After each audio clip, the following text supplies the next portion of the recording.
There's a kind of cruelty that never raises its voice. It doesn't shout. It doesn't strike. It simply looks past you, as if you don't exist. And that silence cuts deeper than any insult ever could. In Cedar Falls, Texas, in the autumn of 1883, there was a woman everyone had decided wasn't worth looking at. She was heavy.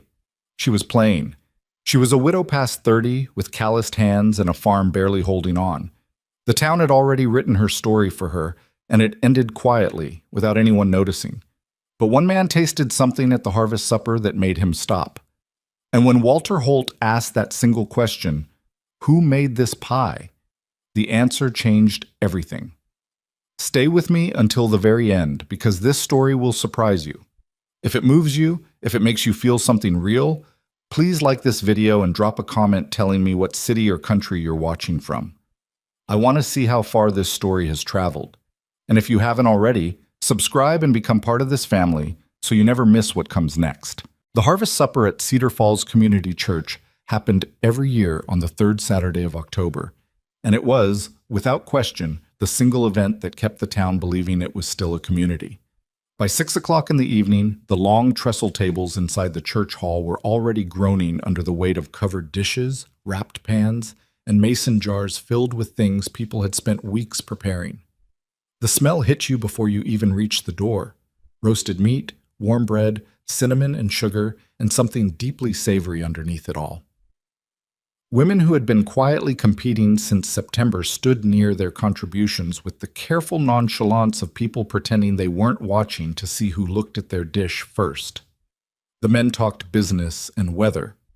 The children ran between legs and got scolded and ran again. The older women sat in the folding chairs along the far wall and commented on everything. It was, in every sense, a Cedar Falls occasion. Walter Holt arrived alone, as he usually did. He was 41 years old, had owned the largest cattle operation in the county for the past decade, and had been a widower for 6 years. He was not a man who attracted gossip the way some wealthy men did. He wasn't flashy, didn't drink to excess, didn't involve himself in the kind of land dealings that made enemies. He was simply respected, quietly, firmly respected. The kind of man whose opinion settled arguments at town meetings, and whose handshake on a deal meant more than a written contract. He wore his good coat tonight because even Walter Holt understood the social architecture of a harvest supper, but his boots were the same ones he worked in all week, and anyone looking carefully could see the crease of genuine tiredness around his eyes. He moved through the room the way he moved through most social situations.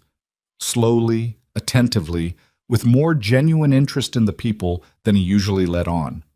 He shook hands. He accepted a glass of cider. He listened to Thomas Greer complain about the railroad survey for a few minutes before excusing himself with the kind of politeness that felt warm rather than dismissive. Then he started at the food tables. He wasn't particularly hungry. He'd eaten at home before coming, which was a habit he'd developed after several years of arriving at these suppers, starving and eating too fast, and spending the rest of the evening uncomfortable. Now he grazed, took small portions of things that interested him, set his plate down between bites. He tried Mabel Cunningham's corn pudding, which was exactly what it always was, competent, well-seasoned, entirely forgettable. He tried a biscuit from the basket Ruth Acker had brought, and it was good, genuinely good, flaky and rich. He nodded his approval in her direction, and she beamed from across the room. He worked his way down the table. The apple pie was near the end, set a little apart from the other desserts. It was not particularly beautiful to look at. The crust was uneven, higher on one side than the other, and someone had carved the steam vents with a fork rather than cut any decorative pattern into the top. There was no garnish, no dusted sugar. The edges were crimped with the straightforward pressure of fingers rather than a pastry tool. Walter cut himself a small piece simply because he was at the end of the table and there was room on his plate. He raised it to his mouth. He stopped chewing after the first bite. This was not a polite stopping.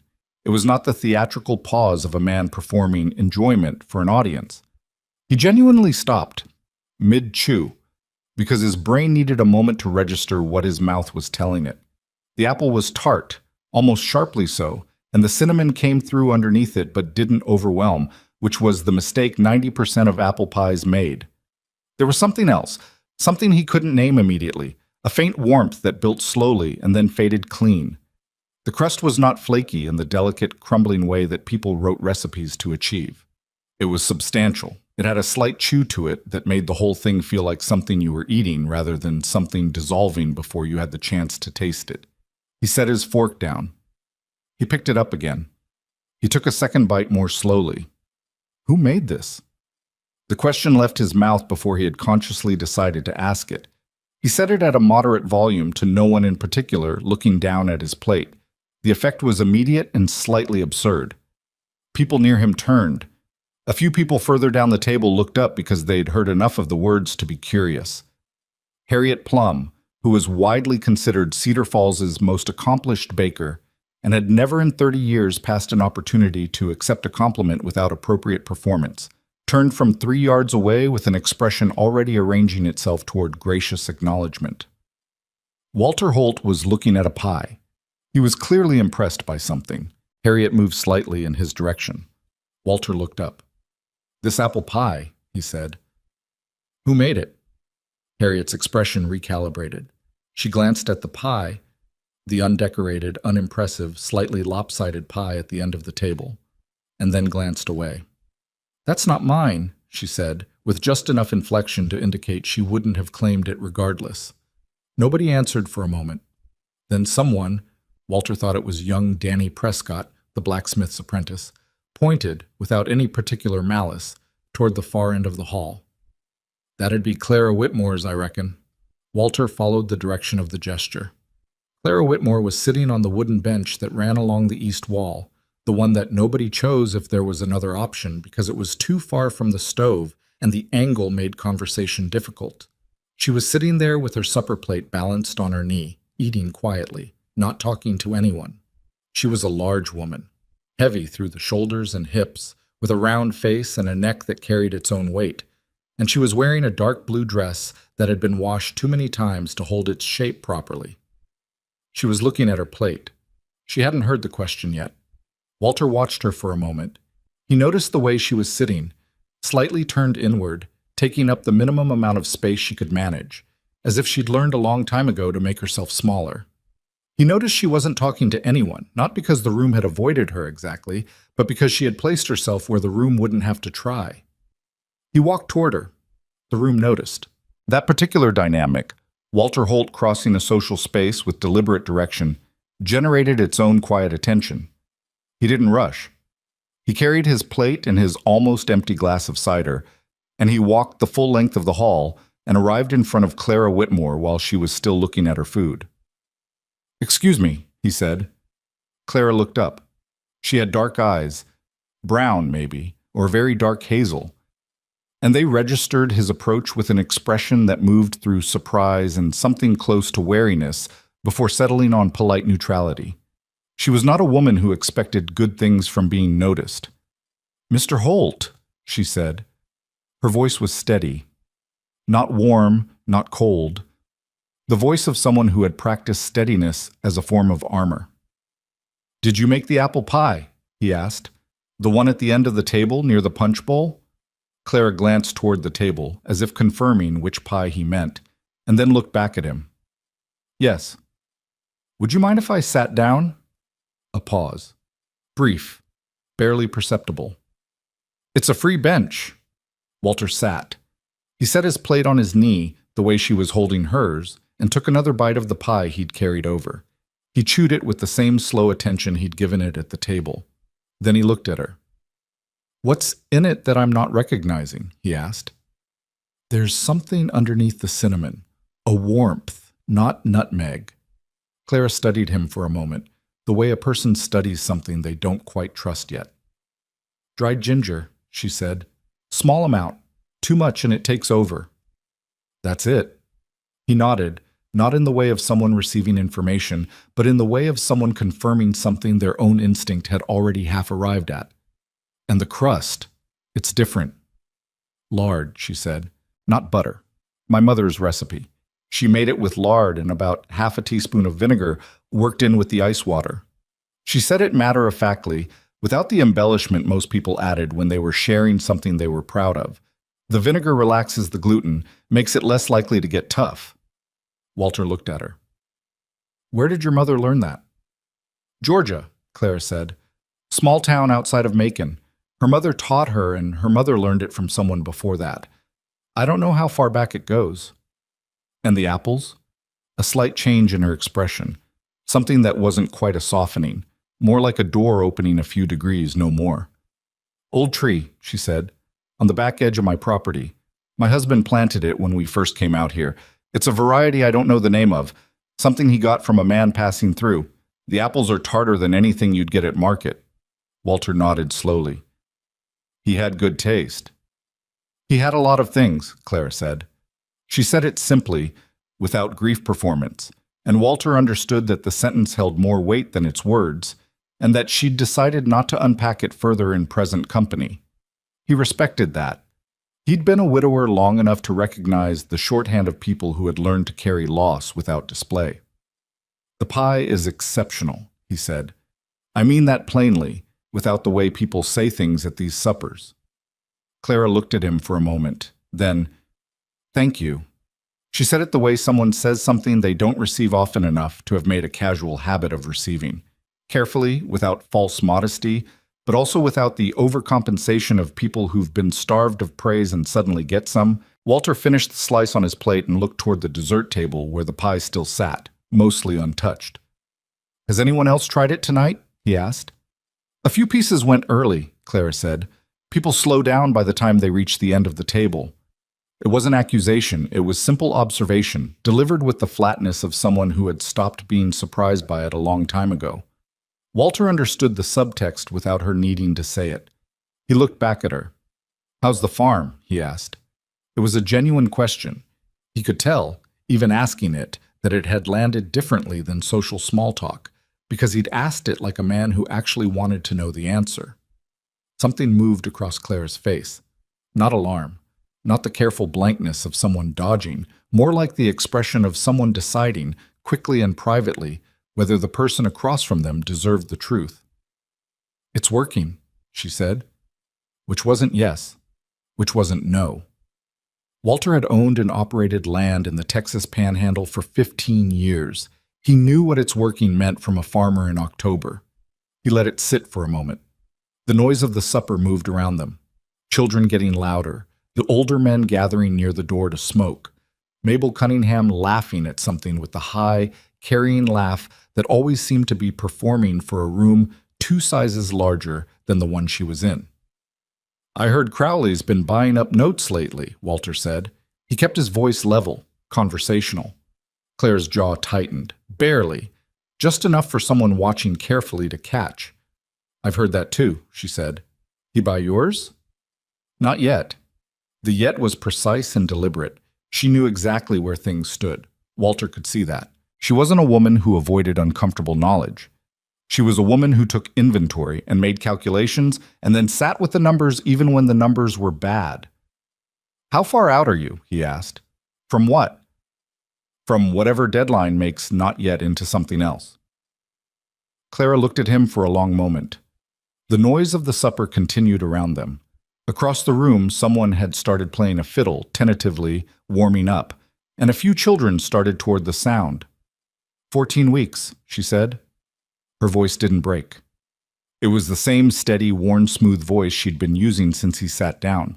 But her hands, Walter noticed, had tightened slightly around the edge of her plate. The land's good land, she said, and there was something in how she said it. Not bragging, not defending, just stating a fact she believed absolutely. That told him more about Clara Whitmore than anything else she'd said. I know that land the way I know my own hands, every corner of it, the drainage, the soil composition, where it floods in a wet spring and where it doesn't. The old tree in the back isn't the only thing that'll grow there. Then why do you think Crowley wants it? She looked at him steadily. Because of what might run through it, she said. Walter nodded. He didn't confirm it and he didn't deny it, but his nod acknowledged that she wasn't guessing. She knew about the railroad survey. She knew why her land had become attractive to a man like Edwin Crowley. She had probably known for a while. And you haven't told anyone, he said. Who would I tell? Clara asked. Not bitterly, not with self-pity, with the plain, clear-eyed assessment of a woman who had done the arithmetic on that question and arrived at a definite answer. The people in this room, Mr. Holt, look at me and see a woman who overstayed her luck, a widow who should have moved back to her people instead of trying to hold on to something. If I told them I was worried about Crowley buying my debt, half of them would think I deserved what was coming for being stubborn, and the other half would be sorry for 10 minutes and then forget. Walter was quiet. The fiddle had found its rhythm now. Someone across the room was clapping.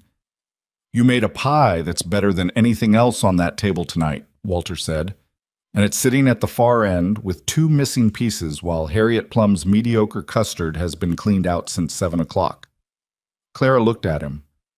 "I'm not sure what the point is," she said. "The point," Walter said, "is that this town has a habit of missing things that are right in front of them." He stood, collected his plate, and looked down at her. "I'd like to come by your farm sometime this week, if that suits you. I have some questions about your north acreage." Clara looked up at him with an expression that was half guarded and half something else, something she was actively working to keep off her face. "What kind of questions?" she asked. "The kind I'd like to ask in person," he said. She studied him for a moment. Then she gave a short, practical nod. "Tuesday morning's best," she said. "I'm moving the last of the grain in the afternoon." "Tuesday morning, then." Walter Holt walked back across the church hall, set his empty plate on the stack near the door, and declined 3 invitations to conversation before making his way outside into the cold October air. He stood on the church steps for a moment, his breath visible in the dark, and thought about a woman sitting alone on a hard bench with a pie nobody was eating and 14 weeks before someone took everything from her. He thought about the way she'd said, "It's working," not as a lie, but as a decision. He pulled his coat tighter and walked toward where his horse was tied.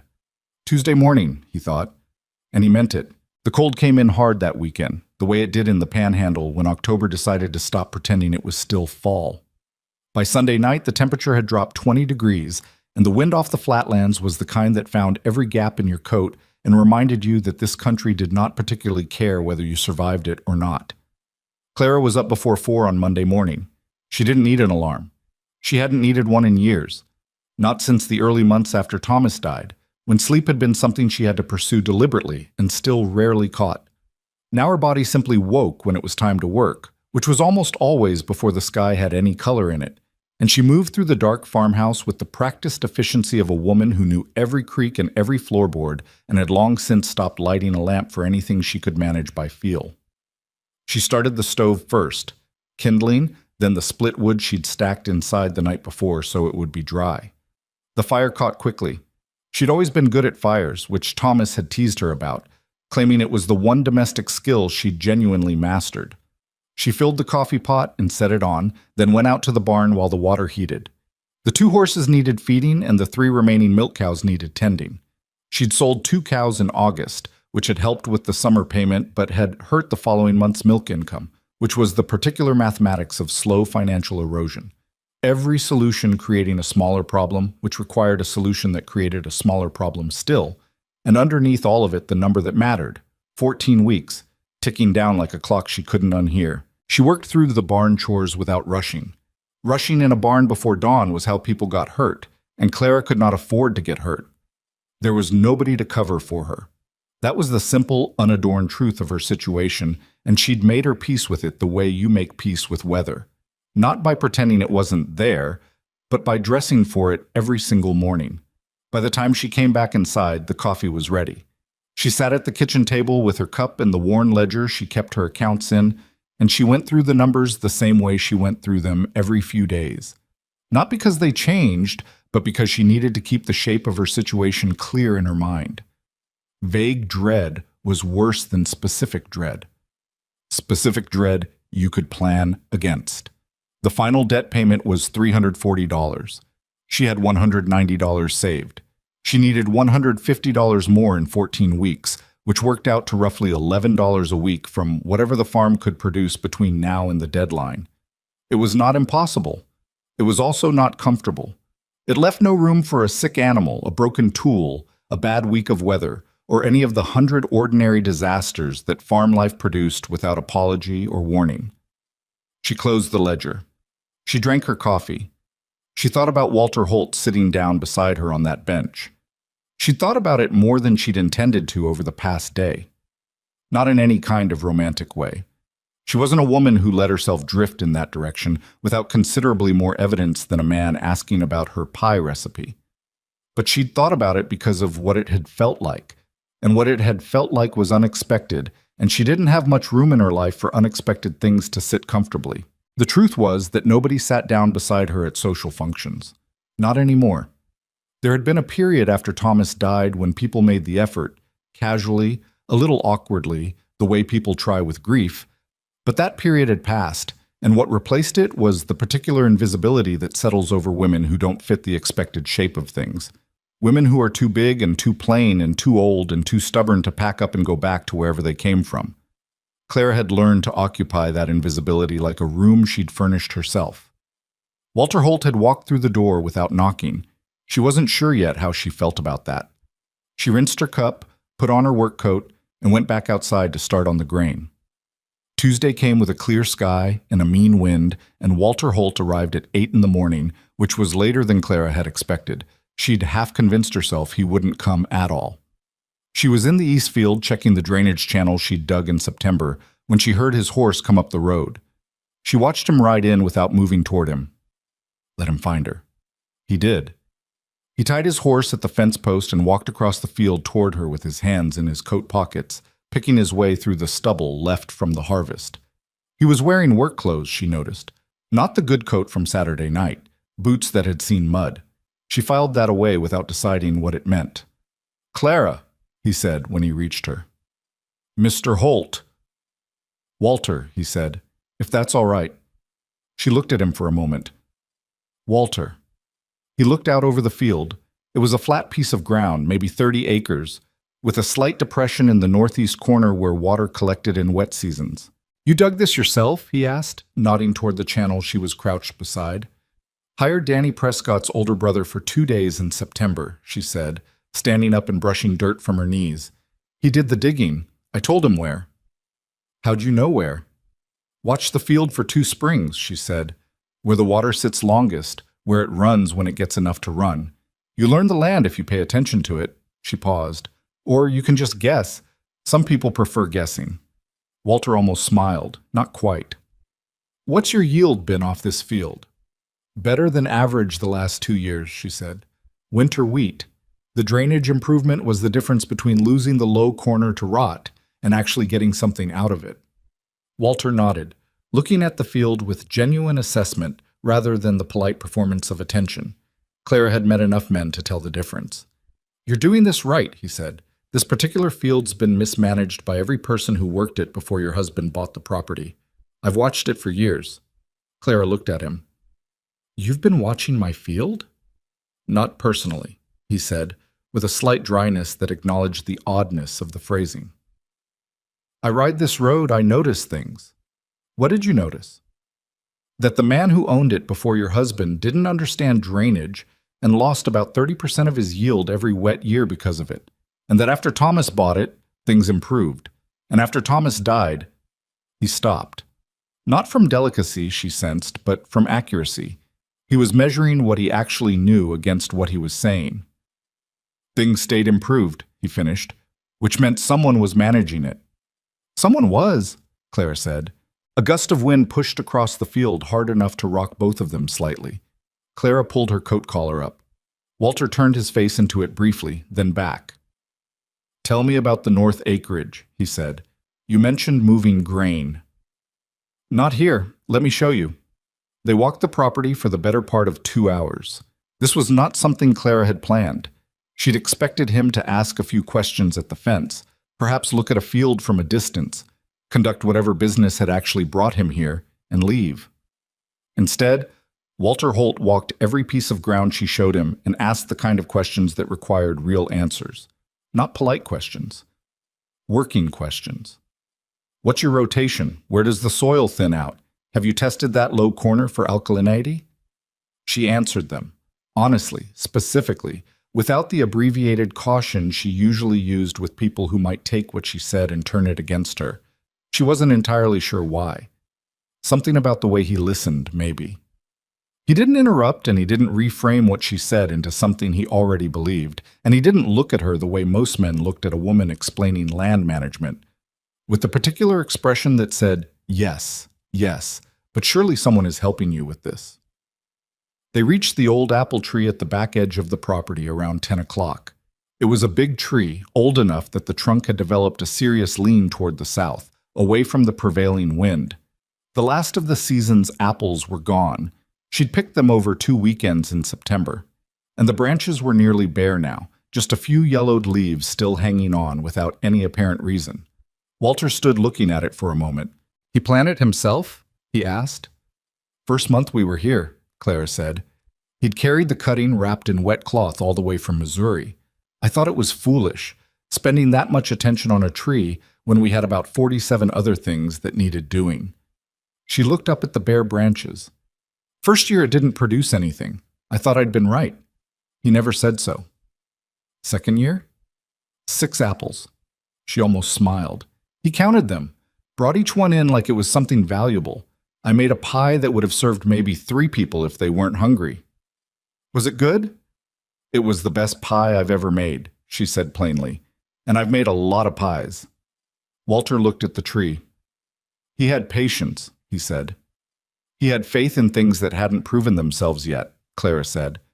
Then she shook her head slightly, because that sentence had come out more like something she'd say to herself than something she'd say out loud to a man she barely knew.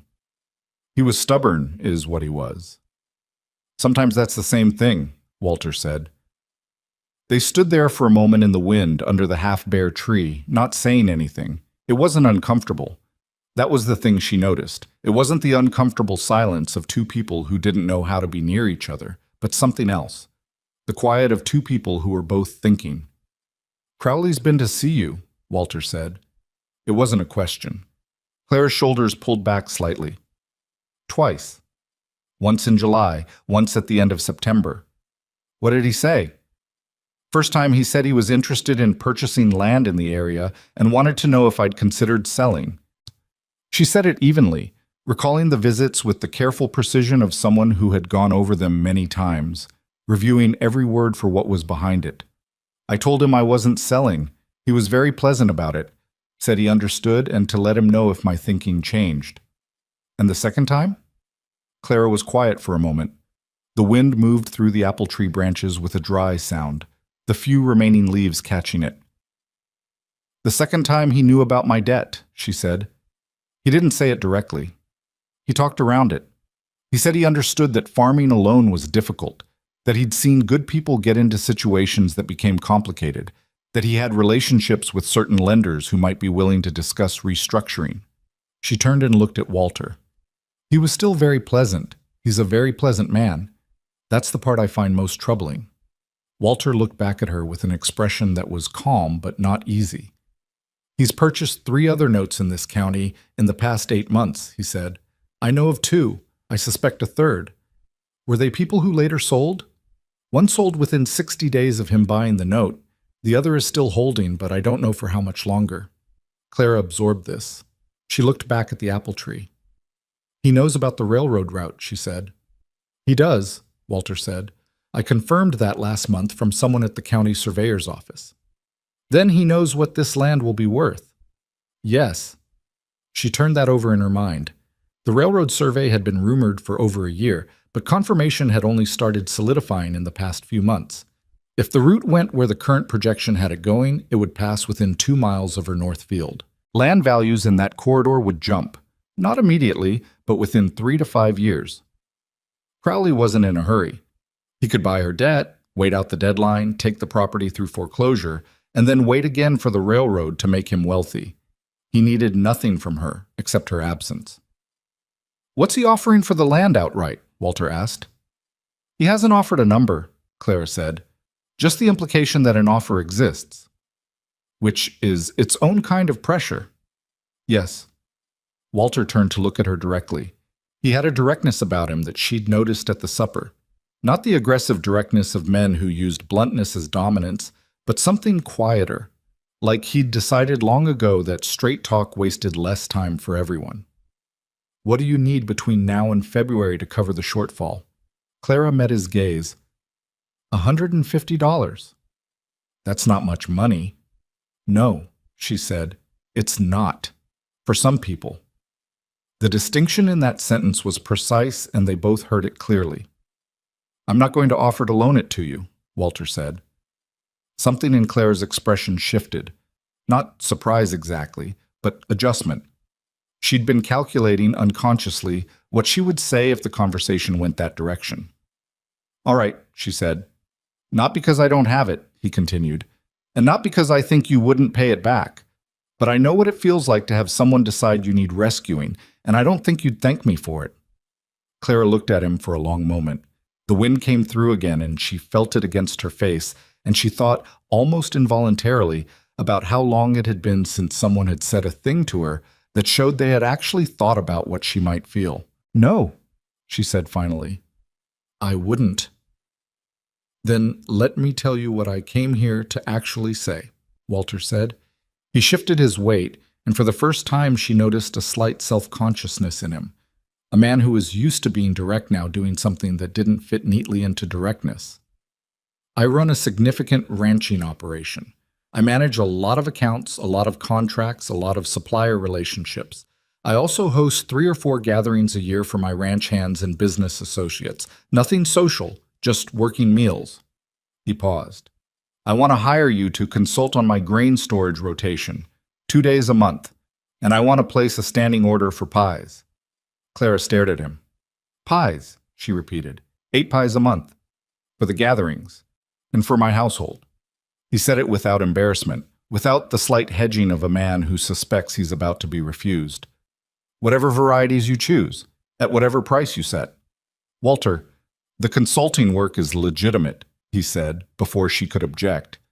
I've had poor rotation on my stored grain for 2 seasons, and I've lost money on spoilage.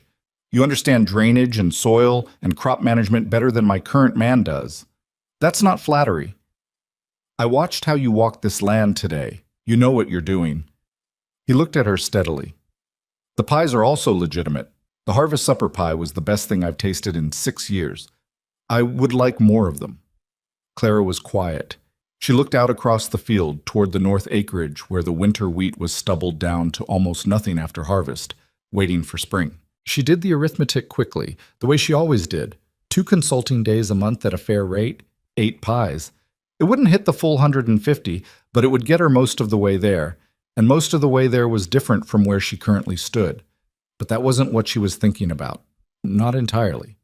She was thinking about the way he'd said, I know what it feels like to have someone decide you need rescuing. She was thinking about the fact that he'd walked 2 hours over her land in the cold and asked questions that meant he was paying attention.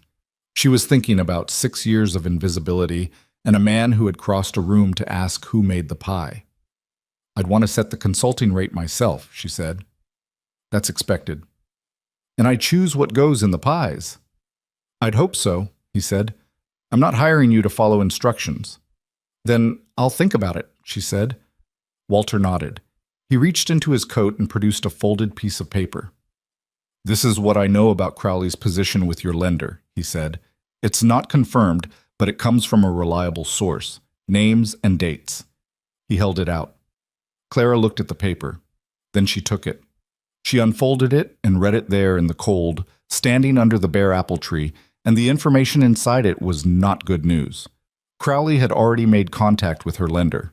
He hadn't purchased the note yet, but he'd made an offer. There was a timeline. 60 days, perhaps less, before the lender would either accept or decline.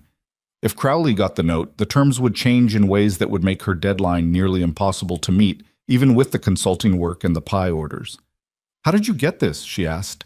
Carefully, Walter said. Clara refolded the paper. She held it in both hands and looked at it, then looked out at the field again. A hawk was circling something out past the fence line, patient and high up, working its slow circles on the wind. Why are you doing this? She asked. Not with suspicion, with genuine want to understand. Walter was quiet for a moment. He looked out at the hawk, following her gaze. Because Crowley is doing something dishonest, he said, and he's doing it to someone who doesn't deserve it. And the people in this county who should see that are too busy deciding you're not worth their attention. He looked back at her. And because your pie is exceptional, and that deserves to count for something. Clara looked at him. In another life, in another version of herself, she might have laughed that off, or dismissed it, or delivered the short, armor-plated response she'd developed for moments when people surprised her. But standing on this cold field beside the tree her dead husband had carried across 2 states in wet cloth, with a piece of paper in her hands that told her the situation was worse than she'd known, she found that she didn't have the energy for armor right now. "All right," she said. "All right, you'll take the work?" "All right, I'll take the work." She folded the paper again and put it in her coat pocket. "I'll have the consulting rate to you by the end of the week." Walter nodded once. Practical. Not triumphant, not warm in the obvious way. Just someone who had reached an agreement and was satisfied. He started back toward his horse. Clara walked with him because the path back went the same direction and because she had cows to check before noon. They walked across the field in the wind without talking much. Just a few words about the wheat variety she'd planted, whether she'd tried a particular feed supplement he'd found useful for dairy cows in cold weather. At the fence, he untied his horse and mounted, and looked down at her from the saddle. "Fair price," he said. "On the consulting. Don't undersell yourself because you're grateful for the work." Clara looked up at him with an expression that was complicated and direct at the same time. "I never undersell myself," she said. "That's the one thing I've never done." Walter looked at her for a moment. Then he turned his horse and rode back down the road, and Clara stood at the fence and watched him go with her hand flat against the fence post and the piece of paper in her pocket, and the wind pulling at the loose hair at her temples. She stayed there longer than she needed to. Then she went to check the cows. The letter from the lender arrived on Friday. It was not from Crowley directly. It was from a man named Aldous Bennett at the First Agricultural Trust in Amarillo, and it was written in the careful, cushioned language that institutions use when they are about to do something that will hurt someone. It informed Clara that the terms of her current loan agreement were under review, that there had been interest expressed by a third party in the acquisition of her note, and that she might wish to discuss her situation with a representative at her earliest convenience. She read it twice. Then she set it face down on the kitchen table and sat with her hands flat on the surface and breathed through her nose for a long moment. 60 days had become considerably less than 60 days. She picked up the letter again and read it a third time more carefully, checking the language for what it actually meant versus what it said. Under review meant a decision hadn't been made. Interest expressed meant Bennett was signaling to her, perhaps deliberately, that she had a window. At your earliest convenience in a banker's letter meant as soon as you can possibly manage. She went to her ledger. She went through the numbers again. With Walter's consulting work and the pie orders, she could add perhaps $80 to her available funds over the next 2 months. She had $190 saved. That was $270, which was $70 short of what she needed. $70. In normal times, not an enormous gap. In current times, an enormous gap. She sat with that number for a long time in the quiet kitchen with the fire settling behind her. Then she put on her coat and went outside and split wood for an hour until her shoulders ached and her breath came in hard clouds in the cold afternoon air. And when she came back inside, she felt something she recognized. Not calm exactly, but clarity. The particular clarity that comes from looking at a difficult thing without flinching. She had a window. She would find $70. She wrote a letter to Walter that evening, informing him of the lender's communication, setting her consulting rate at $3 a day, and noting that she could have the first pie order ready by the following Thursday. She signed it, Clara Whitmore, sealed it, and wrote it to the post herself the next morning. Riding back in the early light with the fields going pale gold on both sides of the road, she thought about Crowley and his pleasant manner and his carefully indirect approach, and she thought about Bennett's letter with its cushioned language, and she thought about the note in her pocket that Walter had brought her under that bare apple tree. Then she thought about what Walter had said. He's doing it to someone who doesn't deserve it. It was a simple sentence. It shouldn't have stayed with her as long as it had. But she'd spent enough years in Cedar Falls being the woman people decided didn't warrant their attention that someone simply stating, as a plain fact, that she didn't deserve what was happening to her. It sat differently than it had any right to. She rode home. She had pies to plan and numbers to run and a lender to write to and a fight to start making preparations for. And Clara Whitmore had never been a woman who sat down when there was standing up to be done. But she carried that sentence home with her just the same. Walter wrote back within 3 days. The letter was short. He wasn't a man who used 10 words when 5 would do. And it confirmed the consulting arrangement at her proposed rate, accepted the Thursday pie delivery, and added one line at the bottom that she read twice. I've spoken with Bennett. He knows you're aware of the situation. That may buy you some time, but not much. Work fast. Clara set the letter on the table beside the lender's notice and looked at both of them together for a moment.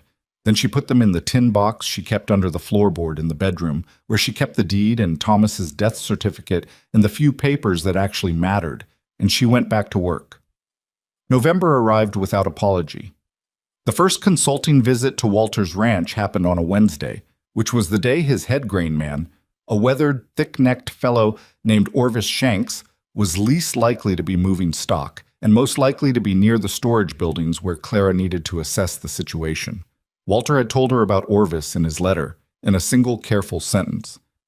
My man Shanks knows his cattle well and his grain storage poorly.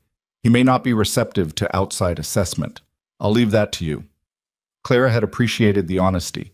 She'd also appreciated that he hadn't suggested she soften her approach or be careful of Orvis's feelings. She arrived at the ranch at 7:30 in the morning in her wagon, which was older than she liked, and made a sound on the left rear wheel that she'd been meaning to address since September, and hadn't. Walter was in the yard when she pulled up. He was in the middle of talking to one of his hands about a fence repair, and he finished the conversation before walking over to her, which she noted without comment.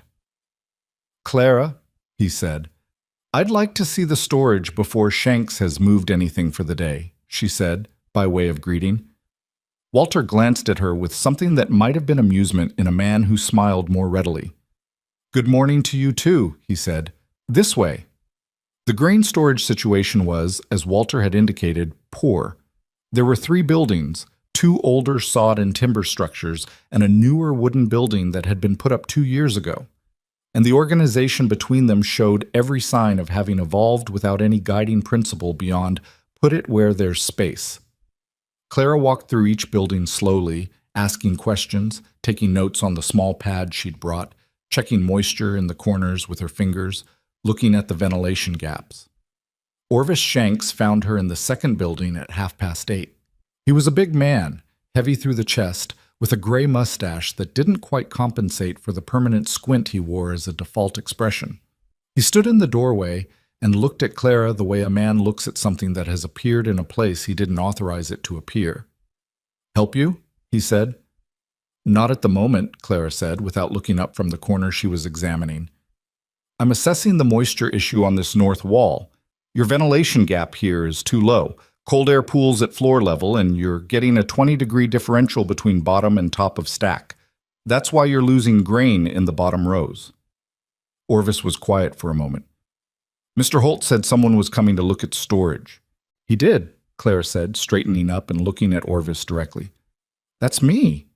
He looked at her, the full inventory, the kind of look that took in her size and her worn coat and her round face and made a rapid assessment that had nothing to do with what she'd just told him about moisture and temperature differentials.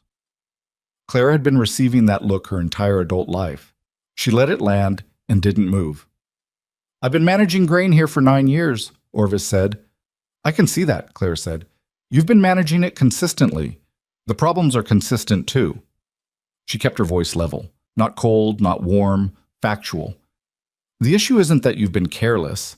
The buildings are laid out wrong for this climate and nobody corrected the ventilation when the third one went up. You've been compensating by rotating more frequently, which cost labor. She paused. Correct? Orvis looked at her for a long moment. Something moved behind his squint that wasn't quite hostility anymore. Rotation's expensive, he admitted reluctantly, like a man paying a toll he didn't think was fair. It won't be necessary at the same rate if we adjust the ventilation gaps on the south-facing walls and change the stacking pattern in Building 2, Clara said. I can show you the stacking pattern today. The ventilation is carpentry work, a day's labor for one man. Orvis was quiet again. Clara waited. She was patient with men like Orvis, not because she particularly enjoyed it, but because she'd learned that the fastest way through the particular wall they built wasn't to push harder at it, but to simply present the information clearly and wait for them to finish being offended by the source. "I'll need to see it to believe it," Orvis said finally. "That's reasonable," Clara said. She spent 4 hours in those storage buildings that morning. By the end, Orvis wasn't warm toward her. That wasn't in his nature, and Clara wasn't looking for it. But he was following along, asking questions, and at one point corrected a minor error she made on grain count with a precision that told her he was genuinely engaged, rather than just tolerating her presence. Walter appeared at the door of the third building around noon. "Lunch," he said. "Both of you." The three of them ate at the long work table in the ranch kitchen, bread, cold beef, coffee, and the conversation was mostly between Walter and Orvis about fencing costs and a bull that had been behaving badly. Clara ate and listened and didn't say much, which suited her fine. She hadn't come here to make friends. She'd come here to do work that was worth the rate she'd set. As Orvis went back outside, Walter refilled his coffee and sat across from Clara. "Well," he said, "your rotation schedule is costing you roughly 40 hours of labor a month that it shouldn't need to," she said. "I'll write up the changes. Orvis is competent. He'll implement them if they make sense to him, and they will make sense to him." Walter looked at her. "You handled him well." "I handled him accurately," Clara said. "That's different." Walter absorbed that. "Same thing, in his case," he said, and she conceded the point with a slight nod. She drove home that afternoon with $6 in her pocket, 2 days' pay, because Walter had decided the assessment warranted the full 2-day rate, even though she'd only been there half a day, which she'd objected to briefly and then let go because the arithmetic was too important to argue about on principle. At home, she opened the ledger and wrote in the $6 and looked at the running total, which was moving in the right direction but still not moving fast enough. The pie orders helped. She delivered 8 pies to Walter's ranch the following Thursday, 6 apple, 2 molasses, and he had an envelope waiting with payment, and didn't make a production of it, which she was grateful for. He tasted one of the apple pies while she was still at the door and made no theatrical declaration about it, just nodded in the way that told her he found it exactly as good as he'd expected, and handed her the envelope. "I've told 2 people about these," he said. "I don't need advertising," Clara said. "You need $70, he said. She looked at him. He looked back at her. "Fine," she said. The 2 people Walter had told were Owen Marsh, who ran the dry goods on the south side of the square and was organizing a supply run for 3 cattle outfits going into winter, and Margaret Tolliver, who was the wife of the circuit judge and hosted a dinner for the county's legal community every December without fail. Owen wanted 4 pies for the supply gathering. Margaret wanted 6 pies for the dinner, plus a consultation on whether Clara might be willing to contribute to the ladies' auxiliary bake sale in mid-November. Clara took all of it. She didn't have a choice not to, and she knew it, and that was a hard thing to sit with. The knowledge that her options had narrowed to the point where accepting help she hadn't asked for was simply the practical thing to do. She'd spent 2 years telling herself she was managing alone. She was still managing, but alone had started to look different than she'd imagined it. The bake sale was on the 14th of November in the church hall, which was the same room where the harvest supper had been 6 weeks earlier. Clara arrived with 2 pies and a pound cake and set them on the table without ceremony, and stationed herself at the far end, the same end where she'd placed the apple pie in October, and waited. Harriet Plum was there, predictably, with a display of custard tarts that she'd arranged on a cloth with the focus of a woman defending a territorial claim. She glanced at Clara when she arrived and gave the kind of nod that contained approximately no warmth, but technically qualified as an acknowledgement, and went back to arranging her tarts. Ruth Acker came over almost immediately. She was a small, quick-moving woman of about 50, with more goodwill than she sometimes knew what to do with. "Clara," she said, "I heard about the harvest supper pie. I didn't get a piece, which I'll never forgive myself for. Is this the same kind?" "Same recipe," Clara said. "Walter Holt talked about that pie at the church meeting," Ruth said, with an expression that seemed to find this significant. "Walter doesn't talk about food." "He talks about food," Clara said. "He just talks about it correctly." Ruth blinked and then laughed, a genuine laugh, surprised out of her. "Well," she said, I'm buying the first slice. The pies sold. Not slowly at the end, the way they had at the harvest supper. The pound cake sold. A woman named Deborah Krause asked if Clara took private orders. A man buying a slice for his wife asked the same. Clara had brought a piece of paper with her, which she hadn't planned to do but had put in her pocket at the last moment with a logic she hadn't quite examined, and by the end of the afternoon she had 7 names on it who wanted pies for Thanksgiving. She stood at the emptied table with her 7 names and felt something she didn't immediately have a word for. Not triumph, not relief, something more complicated. The particular feeling of a thing working out in a direction that hadn't been available to you until very recently, and the knowledge that it shouldn't have taken this long. She walked home because it wasn't far and she'd left the horse, and she passed Harriet Plum on the street, who was carrying her cloth and her 2 remaining custard tarts. Harriet stopped. "Good turnout for you today," she said. The words were neutral. The tone was its own thing. "Fair turnout," Clara said. Harriet looked at her with the expression of a woman performing reassessment. "Walter Holt commissioned your pies," she said. It wasn't a question. "He placed an order," Clara said. "Yes." A pause. "He doesn't commission much from anyone locally." "No," Clara agreed. "I gathered that." They looked at each other on the empty street in the November cold. 2 women who had occupied the same community without ever quite occupying the same space in it. And Harriet said nothing further, and Clara said nothing further, and they went their separate ways. It was not a reconciliation, it was barely a truce. But it was something, and Clara filed it without assigning it more meaning than it deserved. The problem arrived in the 2nd week of November, on a Thursday morning when Clara was in the barn before dawn. She'd been moving hay when she heard the wagon on the road, which was unusual at that hour. She came out of the barn with the lantern and watched it slow at her gate. 2 men sat up front. She didn't know the driver. She knew the passenger. Edwin Crowley stepped down from the wagon with the careful ease of a man who was always well-rested, always well-dressed, and always arrived at the time of his own choosing. He was perhaps 55, thin in a deliberate way, with a trimmed beard and light-colored eyes that were pleasant in the way that certain professional smiles were pleasant, correctly assembled without the warmth that should have been underneath. "Mrs. Whitmore," he said, "I apologize for the early hour. I happened to be in the area." Nobody happened to be in the area at 5:30 in the morning. Clara held the lantern at shoulder height and looked at him. "Mr. Crowley," she said. He looked at the barn, the house, the field beyond. The inventory of a man pricing something. "You've kept the place up well," he said. "I always admire that." "I assume you didn't come to admire it," Clara said.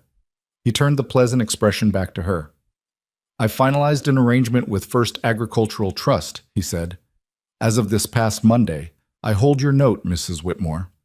Clara held the lantern steady. Her hand did not shake, and she was aware of it not shaking, and she registered that as a fact about herself in this moment. "I see," she said. "I want to be clear that I have no intention of making things difficult for you," Crowley said. "Your original deadline remains in place. I have no interest in changing terms." He put his hands in his coat pockets in a gesture that was meant to look relaxed. "I simply wanted you to know that the arrangement has changed hands, and that if at any point you'd like to discuss your options, my door is open." "My options," Clara said. "You're a practical woman," Crowley said. "I think you understand your situation clearly. The deadline remains in February. I'd simply like you to know that if the deadline becomes difficult, there are alternatives that might suit everyone's interests." He meant sell the land. He meant take whatever he offered and leave. He was saying it carefully, in the language of a man who'd done this before enough times to know how to make dispossession sound like generosity. "Thank you for coming by," Clara said. Something moved briefly in Crowley's expression. A small recalibration. A man assessing that the response wasn't what he'd anticipated. "Of course," he said. "I hope you'll consider what I've said." "I'll consider it," Clara said. He got back on the wagon. The driver turned them around in the road. Clara stood with the lantern and watched them go until the sound of the wheels faded, and then she stood in the silence for a while longer. Then she went back into the barn and finished the hay. She told Walter that afternoon, riding to his ranch without sending word first, which she'd never done. He was coming out of the equipment shed when she rode up, and he took one look at her face and didn't say anything unnecessary. "Come inside," he said. They sat at the kitchen table, the same table where she'd eaten lunch with him and Orvis 3 weeks ago. And she told him what Crowley had said, the exact words as best she could remember them, and the time of morning he'd chosen, which was itself a message. Walter listened without interrupting. When she finished, he was quiet for a moment, looking at the table, and then he looked up at her. "He's not changing the deadline," he said. "No. Which means he's confident you won't make it." "He has information I don't," Claire said. "He knows exactly what I have and what I owe. He bought the note. He'd have seen all of it." "Then he knows you're close, but not close enough," Walter said. "Yes." The silence between them was not comfortable this time. It was the silence of two people looking at something difficult. "I have $37 more toward the shortfall," Clara said. "With the Thanksgiving orders and the 2 remaining consulting days, I'll have roughly 60 total. I still need 10 more. She said it plainly, the way she'd made herself say hard numbers out loud since Thomas died, because looking away from them didn't change them. $10 in roughly 11 weeks. "That's manageable," Walter said. "It should be," Clara said, "if nothing goes wrong." She said it with the particular inflection of someone who was aware that things went wrong on farms, with a regularity that made planning feel like optimism. Walter looked at her. "What are you most worried about?" She didn't answer immediately. She looked at the window, at the pale November light coming through it, and she thought about the question honestly. "I have one worker," she said. "Pete Garrow. He's been with me since spring.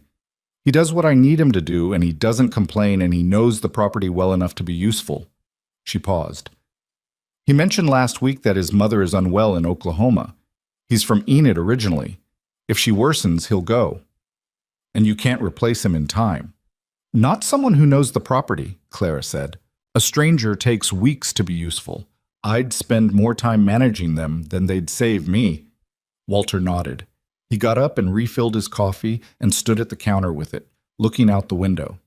Clara watched his back and noticed the slight tension across his shoulders. "I have a man I can spare," he said. "Part-time. He knows farm work. He came to cattle ranching late. He was on a grain farm in Kansas before he came here. 2 days a week through February." Clara started to say something. "Before you object," Walter said, turning around, "this isn't rescue. This is a business arrangement. You pay him what you pay Pete Garrow, prorated. I'll manage without him for 2 days a week for 3 months. He looked at her steadily. "His name is Frank Della. He's 40, he's reliable, and he won't need managing." Clara was quiet. She was working through it, the numbers, the practicality, the thing underneath the numbers and practicality that she was less comfortable examining. "You're doing a lot," she said. "I'm doing what's sensible," Walter said. "There's a difference." "From where I'm standing right now," Claire said, "I'm having some trouble seeing the difference." Walter looked at her. He set his coffee cup down and came back to the table and sat across from her again, and he leaned forward with his elbows on the table in a way that made him look less like a wealthy rancher and more like a man having a direct conversation. "Clara," he said, "I have resources you don't have. That's not a moral achievement on my part. It's circumstance. Crowley has resources too, and he's using them to take something from you that you built and earned and kept through 6 years of circumstances that would have made most people quit." He looked at her without apology, without performance. "I'm using mine to make sure the playing field is less ridiculous than it currently is. That's all." She looked back at him for a long moment. "You're a stubborn man," she said. "I've been told," he said. "Pete Garrow gets $1.50 a day," she said. "Frank Della gets the same." "Fair enough. And I want to meet him before he comes onto the property." "I'll bring him by Friday morning," Walter said. Clara nodded once. She looked down at the table, at her own hands resting on it, large hands, work-roughened, with a healed cut across the left knuckle she'd gotten from a fence wire in September. She looked at them the way you look at something familiar, that you're suddenly seeing clearly. "I told myself I was going to do this alone," she said. "It wasn't complaint. It wasn't self-pity. It was simply accurate." "You are doing it alone," Walter said. You're just doing it with people helping. She looked up. Is there a difference? There's every difference, he said. Alone means nobody else cares whether you make it. This isn't that. Clara didn't respond to that. She was not ready to respond to that, and she knew it, and she suspected Walter knew it too, because he didn't push it further. She rode home in the late afternoon with the sun low and the wind cutting and Frank Della's name written in the small notebook she kept in her coat pocket. She went over the numbers again in her head the way she always did when riding. The motion of the horse and the habit of arithmetic were comfortable together, both requiring just enough attention to keep the other thoughts at bay. $60. 10 more to find. 11 weeks. One man who might leave for Oklahoma. One man who might arrive from Walter's ranch. Crowley, who had already won if she let him. A lender's deadline that felt less like a calendar date and more like a wall she was walking toward. She went through the gate and unsaddled the horse and gave him water and went inside and lit the lamp and stood at the kitchen window for a moment, looking out at nothing in particular. Then she opened her flour tin, checked her supplies, and started calculating what she needed to order to make 23 pies before Thanksgiving. Because the deadline was real, and the wall was real, and Crowley was real, and all of that was true. But so was every number in her favor, and so was Frank Della, and so was Walter Holt's voice saying, "This isn't that," and Clara Whitmore had never in her life decided that a difficult thing was impossible before she'd exhausted every practical option available to her. She picked up her pencil. She started her list. Frank Della arrived on Friday morning exactly when Walter said he would, which Clara had half expected and half tested by making no particular preparations to receive him. He was a compact man, not tall, with a face that had been weathered into something permanent and a handshake that was neither aggressive nor limp, but simply honest. He looked around the property the way a working man looks at a new job, assessing what needed doing rather than forming opinions about the person who'd hired him. Clara walked him through the barn, the storage, the fields, and asked him 3 specific questions about grain rotation that would have been opaque to someone without real farm experience. He answered 2 of them correctly and said he didn't know on the 3rd, which was the right answer because she'd included it specifically to see if he'd bluff. "Monday and Thursday," she said. 6 to noon. You know where the tools are now. "Yes, ma'am," Frank said. "Don't call me ma'am," Clara said. "Clara's fine." He nodded once, got on his horse, and rode back to Walter's ranch without any further ceremony, and Clara decided he would do. Pete Garrow stayed through the rest of November. His mother held on, which was not entirely good news since it meant she was suffering, but it meant Pete was here and Clara had 2 working men for the better part of 3 weeks, which was more labor than she'd had since before Thomas died. She used it deliberately, the kind of deliberate use that meant lying awake some nights running through priority lists, deciding what absolutely had to be done before winter set hard, and what could wait, and what couldn't wait, regardless of whether she wanted it to. The fence on the north boundary got repaired. The storage buildings got the ventilation adjustments she'd recommended to Orvis. She used the same logic here, had Frank do the carpentry work while she directed the placement. And the difference in the grain storage temperature differential was measurable within a week. She took a small private satisfaction in that, the kind that came from a thing working the way you'd calculated it should. The Thanksgiving pie orders consumed most of her evenings. 23 pies was not an impossible number. She'd done more, in better years when Thomas was alive, and there were 2 sets of hands in the kitchen, and she didn't have to account for every hour against a deadline. Alone, with farm work filling the days, 23 pies between the 14th of November and the 27th meant averaging roughly 2 per evening, with some longer sessions on weekends to account for the nights when the barn took everything she had. She organized it the way she organized everything, by reverse calculation. When did each pie need to be delivered? How long did each variety take? What could be prepared in advance? She made her pie crusts in large batches when she had the energy for it, wrapped them and kept them cool so that on the assembly evenings she was only doing the filling work and the baking. Her mother had taught her that efficiency in a kitchen was the difference between cooking and surviving, and Clara had spent 34 years making it true. Ruth Acker stopped by on the 19th with a jar of preserved quince and an apology. "I should have come sooner," Ruth said, standing at the kitchen door with the jar in both hands. "After the harvest supper, I noticed—" She stopped, started again.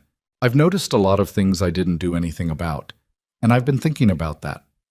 Clara looked at her for a moment. Then she stepped back from the door. Come in, she said. I'm assembling crusts. You can talk while I work. Ruth sat at the kitchen table and talked while Clara worked, which was, Clara suspected, exactly the right dynamic for both of them. Ruth was not the kind of woman who could have a serious conversation standing still. She needed something to occupy the part of her that ran too fast, and watching Clara's hands move through dough seemed to do it. The bake sale, Ruth said. Your pies were gone in 40 minutes. Harriet Plum watched every single one sell and didn't say a word, which for Harriet means quite a lot. It means nothing, most likely, Clara said. It means something, Ruth said. Harriet doesn't stay quiet when things don't go her way. She stayed quiet because she knows the difference between her custard tarts and your apple pie. And admitting it out loud would cost her something she's not ready to pay. Ruth paused. I'm not defending her, I'm just saying she noticed. Clara crimped the edge of a crust and moved to the next one. I'm not looking for Harriet Plum's notice, she said. I know, Ruth said, but you should know you have it anyway. She set the quince jar on the table and looked at it. Deborah Krause asked me if you'd consider taking on a standing order, monthly. She's got 3 daughters, and she says having a decent pie in the house is one of the few remaining pleasures of her marriage, which tells you something about both the pie and the marriage. Clara almost smiled. Tell Deborah to write to me directly. I thought you'd say that. Ruth folded her hands on the table. Clara, how bad is it? What of the farm? Really? Clara kept working for a moment. She'd developed, over the past 2 years, a calibrated answer to that question that was honest enough to not feel like lying, but vague enough to not feel like asking for help. She started to give it and then stopped herself. I need $10 more before February, she said. I have a realistic way to get it, and it'll be close. Ruth absorbed that. $10, she said. $10, Clara confirmed. I'm not telling you so you'll help me get it. I'm telling you because you asked me a direct question and you came here with preserved quince and an actual apology, so you deserve a direct answer. Ruth was quiet for a moment. I sell quilts, she said, to the outfitters in Amarillo. I go twice a year. I have a contact there who might want to discuss your pies if you're ever interested in a larger market. Not now. I know you don't need more on your plate right this minute, but after February. After February, Clara said. Yes. Talk to me then. The conversation shifted, loosened. They talked about the coming winter, about Ruth's son who was apprenticing with the surveyor in New Mexico, about the Thanksgiving gathering that Owen Marsh was organizing at the dry goods hall. Clara kept working and Ruth kept talking and the kitchen was warm and the smell of pastry dough was in the air, and for a short while it felt less like survival and more like simply being in a kitchen with another person. After Ruth left, Clara stood at the table and looked at the row of crusts she'd assembled and thought about the specific loneliness of the past 2 years, which she didn't usually let herself think about directly. She thought about it now, briefly, and then she put it away and kept working. Pete Garrow came to her on the 21st of November with his hat in his hands and the expression of a man delivering news he wished he didn't have. My mother took a bad turn, he said. Day before yesterday. My sister wrote. Clara set down what she was holding. How bad? She asked. Bad enough, Pete said. He was a young man, 26, 27, and he had the uncomfortable stiffness of someone who'd been raised to keep things contained and was finding the contents difficult to manage. I need to go, Clara. I'm sorry. I've got through the end of the week at most. Don't apologize, Clara said. Your mother's sick. You go when you need to go. I'll be back if... He stopped. When things settle. I know, Clara said. Frank Della will cover. You take care of your family. Pete left 4 days later, on the 25th, which was 2 days before Thanksgiving and exactly the 2 days when Clara had the most pie production remaining. She didn't say anything about the timing to Pete. He hadn't chosen it. He stood at the door of the farmhouse with his packed bag, and she shook his hand and told him to write when he arrived safely.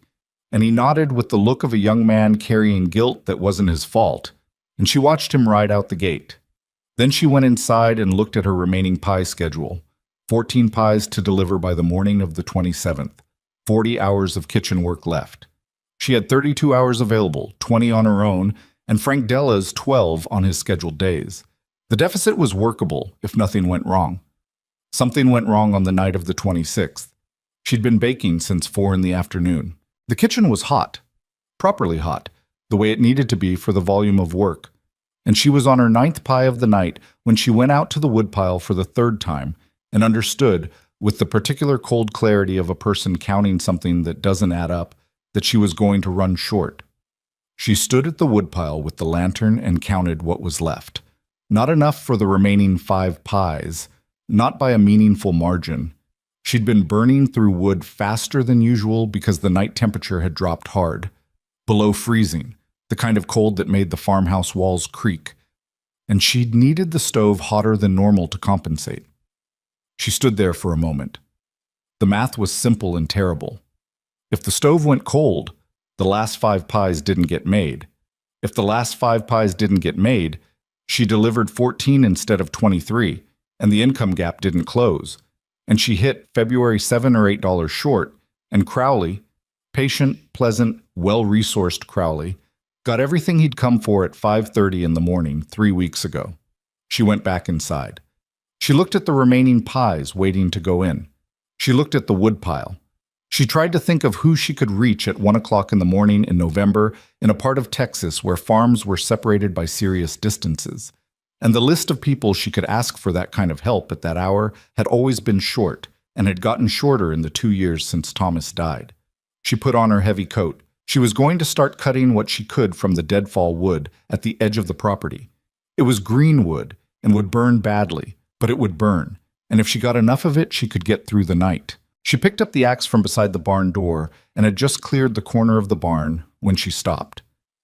There was a lantern light at the edge of the woodpile. She stood still for a moment, thinking she was seeing something wrong. Then her eyes adjusted fully and she understood what she was looking at. Walter Holt was standing at her woodpile with an axe. He was not in his good coat. He was in the working coat she'd seen him wear at the ranch, and there was dust on it from the ride. And he was not performing anything. He wasn't looking around to see if she'd noticed him, wasn't standing in any posture that suggested he was aware of being observed. He simply had an axe, and he was using it, and there was already a small stack of split wood beside him that he'd been building before she came outside. Clara stood in the cold and looked at him. She didn't say anything for a moment. The sound of the axe coming down, the crack of the split, the scrape of the wood hitting the pile. Those sounds continued, steady and workmanlike, and the lantern light moved slightly with each swing. "How did you know?" she said. Walter stopped. He looked up at her across the yard. He wasn't winded, but his breath came visible in the cold. "Frank told me about the wood supply when I saw him this evening," he said. "He'd noticed it was getting low." "Frank works for me, not for you," Claire said. "He does," Walter said. He mentioned it because he was worried and he didn't think it was his place to come out himself after dark. He set the axe and picked up the wood he'd split and added it to the stack.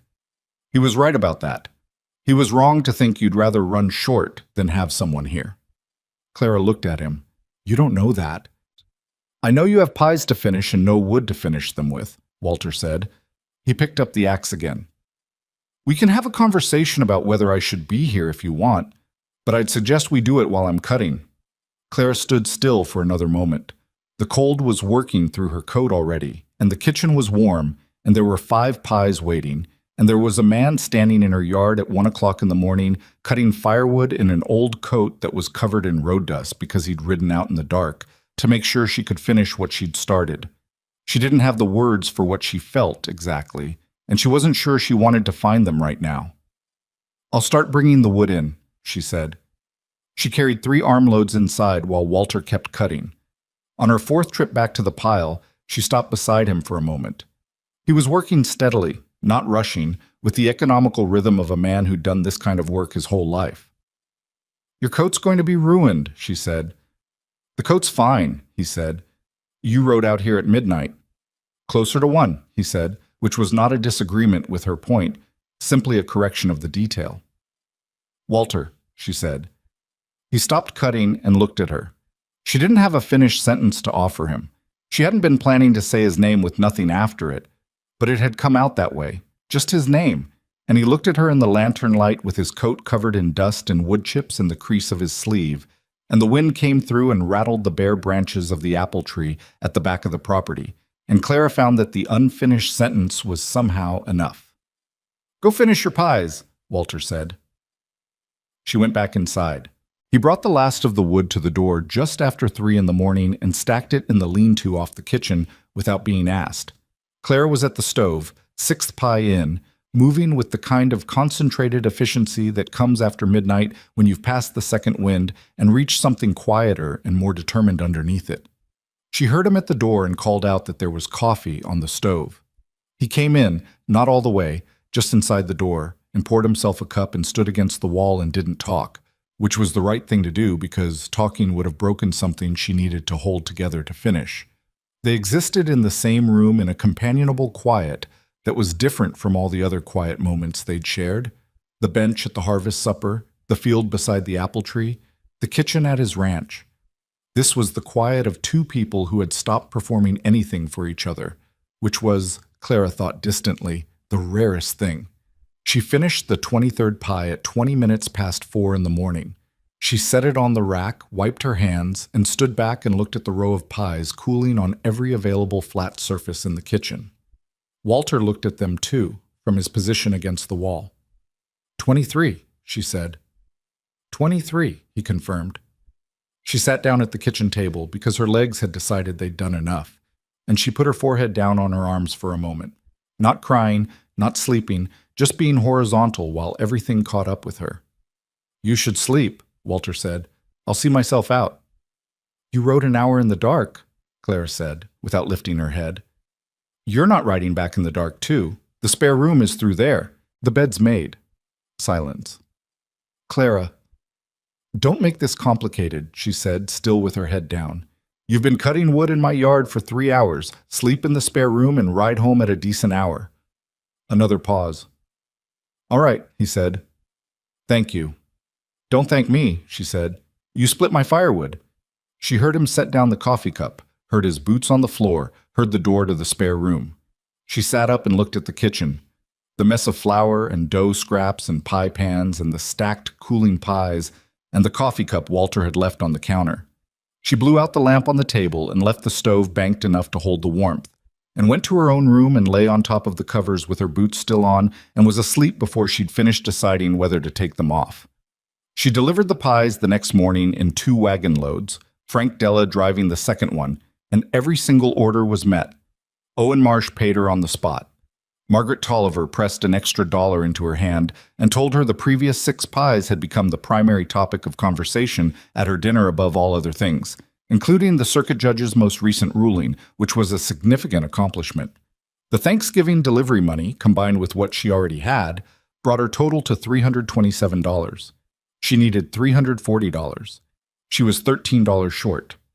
She sat with that number on the evening of the 28th of November, the day after Thanksgiving, in the kitchen that still faintly smelled of baked apples and cinnamon, and she did not panic because she didn't have the luxury of panic, and she didn't despair because despair was not in her particular inventory of available responses. But she felt the weight of it.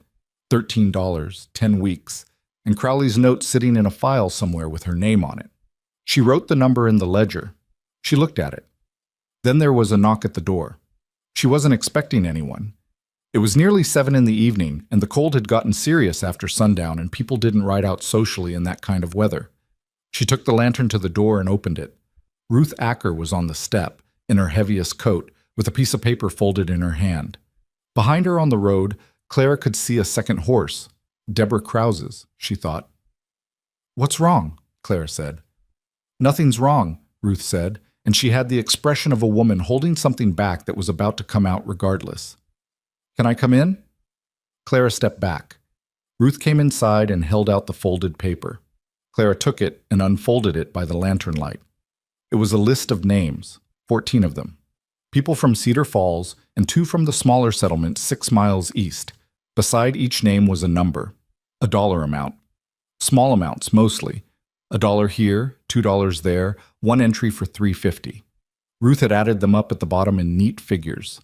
$19.75. Clara looked at the paper. She looked at Ruth. "We're not giving this to you," Ruth said before Clara could speak. "It's an advance order for pies. Every person on that list has pre-ordered at least one pie for Christmas or the New Year, and they've paid up front because that's when they had the money and they didn't know if they'd have it later. She said it firmly, practically, with the tone of a woman who had thought carefully about how to frame this so it could be accepted. It's business. Clara looked at this paper again. 14 names. Some of them were people who had sat in the same room with her for 6 years and looked through her. Margaret Tolliver was on the list. So was Danny Prescott's mother. So, at the bottom, in slightly cramped handwriting that looked like it had been added last, was the name Harriet Plum, with $1.50 beside it. Clara stared at Harriet Plum's name for a moment. She haggled about the amount, Ruth said, reading her expression. I want you to know that. She didn't just write the $1.50. There was a process. Something happened in Clara's chest that she hadn't felt in a long time. Something that cracked slightly in the way ice cracks in the first real warmth of late winter, just before it starts to give. She folded the paper carefully. She held it in both hands. Tell them they'll have their pies, she said. Her voice came out steadier than she felt, which was, she thought, perhaps the most useful thing her 2 years of practiced steadiness had ever done for her. Ruth left 20 minutes later, and Clara stood in the kitchen with the lantern and the folded list of 14 names and did the arithmetic one more time, the way she always did, because she didn't trust good news until she'd verified it. $327 plus $19.75 was $346.75. $346.75 was $6.75 more than $340. She set the paper down on the table. She put both hands flat on the surface, the same way she'd put them flat on Walter's kitchen table 3 weeks ago when she'd told him about Crowley, and she stood like that for a long moment with the stove ticking quietly behind her and the winter pressing against the windows. $6.75 more than she needed. The farm was going to hold. She picked up her pencil and opened the ledger to the running total page, and she wrote in the numbers in her careful, even hand, and she drew a line under the final figure, and she looked at what she'd written. Then she closed the ledger.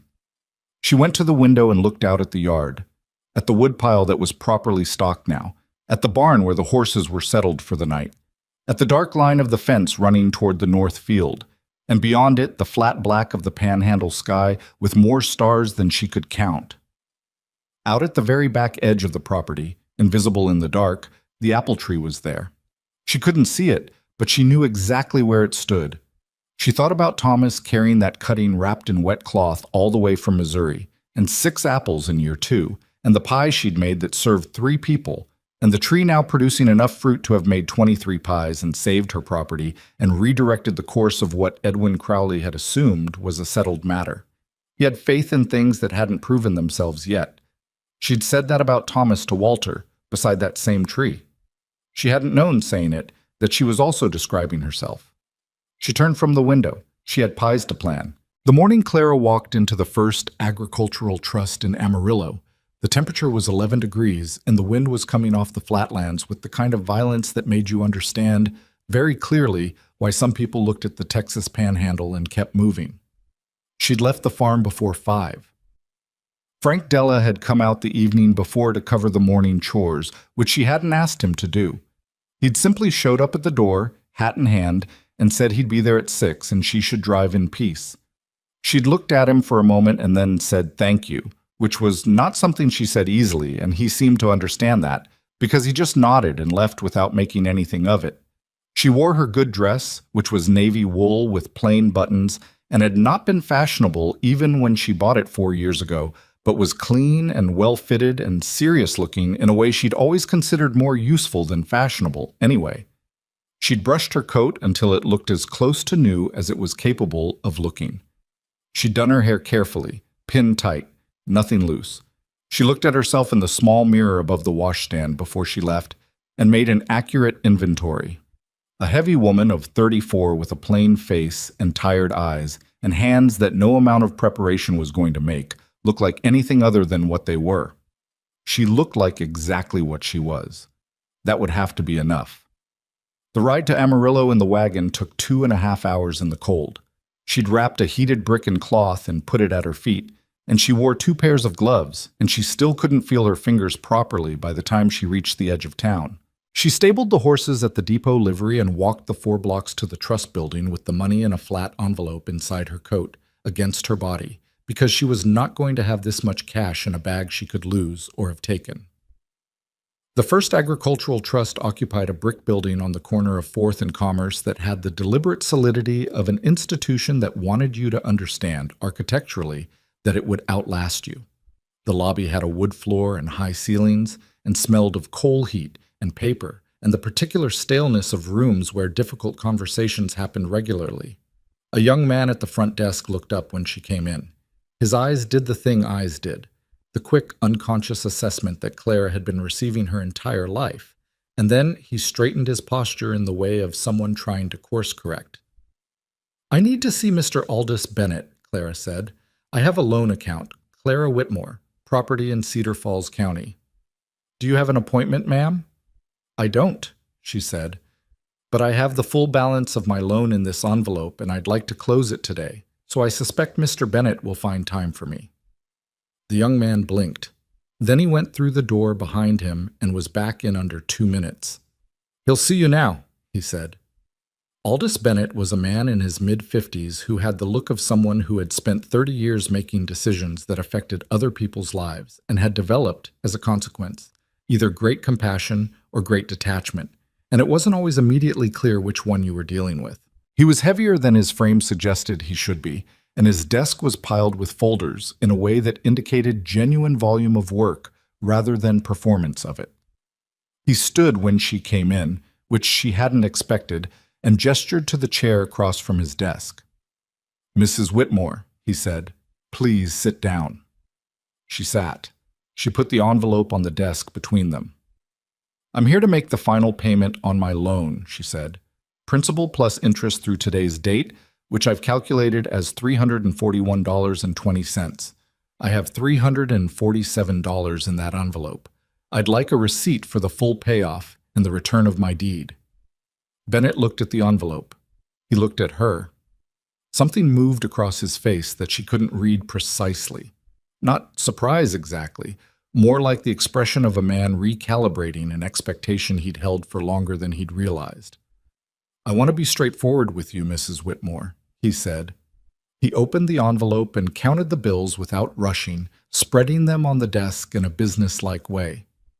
"Mr. Crowley made an offer to acquire your note in October. I accepted that offer." "I know," Clara said. "He came to tell me himself." Bennett looked up at her. "Then you know that technically this payment should go to him." "I know that he held the note," Clara said. "I also know that the terms of the original loan agreement included a direct payoff provision that supersedes any subsequent transfer, provided the borrower makes payment in full to the originating institution within the loan period. That provision is in the contract I signed 4 years ago." She paused. "Page 3, second paragraph." Bennett was quiet for a moment. Then he looked at the money on his desk. "You've read your contract recently," he said. "I've read it several times," Clara said, carefully. What she didn't say was that Walter had brought a lawyer friend from Amarillo to the ranch 2 weeks ago, a quiet, precise man named Hollis Grange who practiced contract law and owed Walter a favor from some years back, and that Hollis had read the loan document for an hour and then said, in his particular flat way, that the provision existed and was enforceable, and that Bennett would know it. What she also didn't say was that she'd read the contract herself 3 times before Hollis arrived and had already found the same paragraph, and that having Hollis confirm it had been about certainty rather than discovery. She'd done the legal work herself first. Hollis had simply been the second opinion. Bennett counted the money a second time. He wrote on a piece of paper.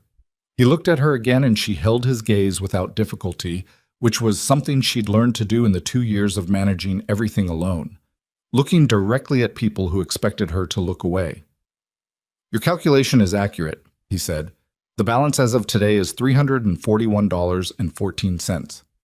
He separated $6.86 from the stack and slid it back across the desk. "Your change." "The receipt," Clara said. "I'll have it written now." He wrote it himself, which she thought was probably deliberate. not delegating this particular transaction to the young man at the front desk. He stamped it with the institution's seal and signed it and slid it across the desk along with the change. "Your deed is in the file," he said. He went to the cabinet behind him and came back with it. "Everything's in order." Clara took the deed. She looked at it. The paper that said the land was hers, that the claim on it was discharged, that no one could walk up to her farm at 5:30 in the morning with a pleasant expression and imply that she had limited options. She folded it carefully and put it inside her coat with the receipt. "Mr. Crowley will be notified," Bennett said. He said it in the tone of a man who was not particularly looking forward to that conversation. "That's between you and Mr. Crowley," Clara said. "My account with this institution is closed." She stood. She buttoned her coat. She picked up her gloves. "Mrs. Whitmore," Bennett said. She looked at him. "I want you to know." He stopped. He was a man choosing words carefully, which she appreciated because it meant he'd thought about what he was going to say before he said it. "I should have handled the Crowley situation differently. I had options I didn't exercise." He met her eyes. "I'm sorry for that." Clara looked at him for a moment. She thought about what an apology from Aldous Bennett was worth, and what it wasn't worth, and where the line was between acknowledging someone's regret and pretending it changed what had happened. "I appreciate you saying so," she said. Which was true. It was also everything she was going to offer him on the subject. She walked out of the First Agricultural Trust into the Amarillo cold with the deed against her chest and $6.86 in her coat pocket, and she stood on the corner of 4th and Commerce for a moment in the wind. She had expected to feel something large, something definitive, the way the end of long, hard things was supposed to feel. What she felt instead was tired, deeply, honestly tired, in the way that comes after sustained effort finally releases you, rather than the other way around. Her feet hurt, her shoulders hurt. She was cold and she was tired, and she had 2.5 hours in a wagon ahead of her, and she hadn't eaten since before 5 o'clock. She went and found a lunch counter on the next block, and sat on a stool and ordered eggs and coffee and ate them without rushing, and the woman who served her didn't look twice at her, and the man on the next stool was reading a newspaper and didn't look up, and it was the most ordinary 20 minutes she'd spent in weeks. She paid, left, got her horses, and drove home. She told Walter that evening, riding to his ranch because she wanted to tell him in person rather than in a letter, and because she'd spent the drive home thinking about a number of things, and one of them was that she owed him a proper accounting of how it had ended. He was in the equipment yard when she arrived, working on something with one of his hands, and he came over when he saw the wagon. He looked at her face, and something in his own face settled, the way something settles when a thing you've been holding tension about is resolved. "Done?" he said. "Done," she said. He looked at her for another moment. "Come inside," he said. "It's cold." They sat at the kitchen table. Where else, Clara thought, with a feeling that was partly tiredness and partly something she was becoming accustomed to. And she told him how it had gone. The reception desk, Bennett's face when she put the envelope down, the provision on page 3, the deed. Walter listened in the way he always listened, which was completely, without parceling his attention. "You found the provision yourself," he said when she finished. "I found it first," she said. "Hollis confirmed it." Walter almost smiled. Not quite. "I didn't send Hollis to tell you what you didn't know," he said. "I know that," Claire said. "Thank you for sending him." They sat with that for a moment.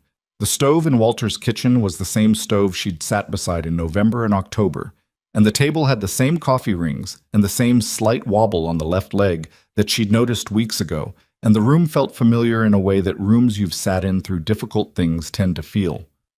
"I need to tell you something," Walter said. His tone had changed slightly, and Clara looked at him. He was looking at the table, and then he looked up, and he had the expression she'd seen on him once before. That slight self-consciousness, the man who was direct by nature, doing something that didn't fit neatly into directness. "I started coming to your farm in October because of the pie, and because of Crowley," he said. "That's true. Both of those things were true." He paused. They stopped being the reason pretty quickly. Clara looked at him. "I'm not good at this," he said, which was, she thought, possibly the most honest thing he'd said to her, which was saying something because he'd been consistently honest since the harvest supper. I've been a widower a long time. I got accustomed to things being a certain way. Not unhappy, just set. He looked at his hands on the table. I'm not set anymore. The kitchen was quiet. The fire ticked. Clara could hear the wind outside, still working at the eaves. She thought about what she was going to say. She took her time with it, the way she took her time with the things that mattered, and she didn't rush to fill the silence just because it was there. I've been invisible for 2 years, she said finally. Not to everyone, maybe, but to most people. I got used to it the way you get used to cold.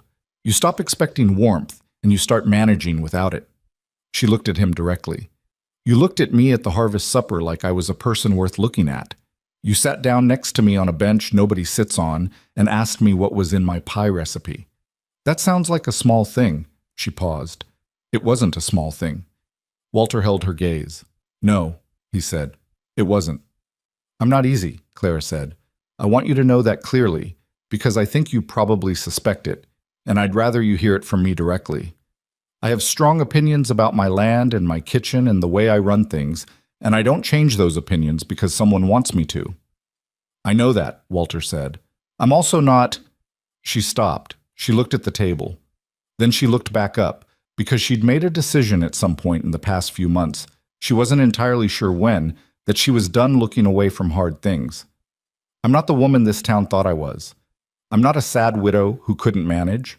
I'm not a woman who needed rescuing, but I'm also not... She paused again. I'm not a woman who is so determined to do everything alone that I can't recognize when someone standing beside me is simply someone standing beside me. Walter looked at her for a long moment. That's the most I've heard you say at once, he said. Don't get used to it, Clara said. This time he did smile. It was a rare thing on his face, and it changed it considerably, and she'd only seen it a few times, and she found she was glad to have caused it. I'm not asking you to change anything about how you run your farm or your kitchen, Walter said, or your opinions. I've spent 3 months watching you outwork, outsmart, and outlast a situation that most people would have walked away from, and I don't want a different woman than the one who did that. You should know, Clara said, that the land might be worth something in a few years if the railroad goes where they say it's going. I know, he said. I want you to know that I know, you know, she said, and that I don't think that's why you're here, but I wanted to say it out loud so it was said. It's said, Walter agreed. They sat at the table in the quiet kitchen and looked at each other across the coffee ringed surface with its wobbling left leg, and neither of them said anything further for a while, because some things don't need more words once the important ones have been spoken. The winter finished hard and broke slow, the way Panhandle winters did, dragging through February and into March with one last mean cold snap that killed 2 of Walter's calves and froze Clara's water pump solid for a week. She thawed the pump with hot water she heated inside and carried out in pots, which took most of a morning and was irritating in the particular way that farm problems are irritating. Not dramatic, just relentless. She and Walter did not conduct their relationship the way younger people conducted relationships, which was to say they did not perform it for anyone. He came to the farm on Tuesdays and sometimes Thursdays. She came to his ranch for the consulting work, which continued through the spring because the rotation changes needed monitoring through their first full cycle, and also, though neither of them said this directly, because the kitchen at his ranch had become familiar, and the table with the wobbling leg was a place she sat comfortably now. Cedar Falls noticed. Cedar Falls always noticed. The noticing took the form of the particular conversational weather that small towns generate when 2 people are being looked at.